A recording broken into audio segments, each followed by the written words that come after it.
Ako nung usa man po ko ka-member sa LGBTQ+, QIA+, or dako po ko respeto sa mga LGBT, sama sa mga bayo, tumboy, mag-unsa pa man na dira, no.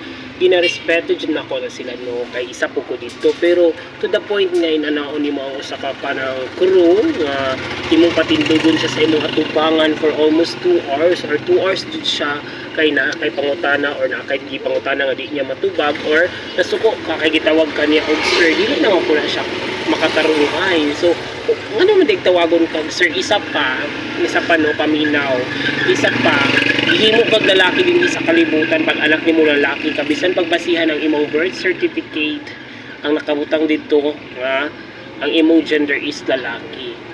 So kana ay, so kana moingon ka nga misgendered ang pagkakuan sa usa ka crew sa imuha.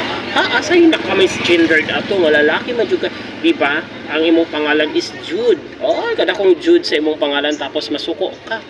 Wala jud kay katungod nga masuko sa iyaha. Uwa pug ka sa posisyon para ingatuon nimo ang usa ka crew, no. So unta dili ta magpinamati, no, kay ingon nga adunahan ta natay kwarta, pwede makahimo ta mga ingon ato. Sus, Ginoo ko do, imong nawong, oo, basihin na lang sa imong nawong. Kung diri ka sa amo ang lugar mo gitawag kag angkol, di man ka matawag og auntie, o di po ka matawag og ma'am, kay bisan pag nagsanina ka og pang babae murag naong mo kay kag angkol.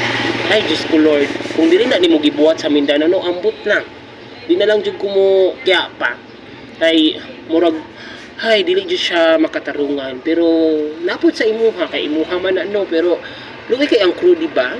Tamo kung inato tawagon mo sir, tawagon mo ma'am, or sir kung ikaw tumboy tawagon ka ma'am, ikaw lalaki tawagon ka og ay ikaw bayo tawagon kag sir.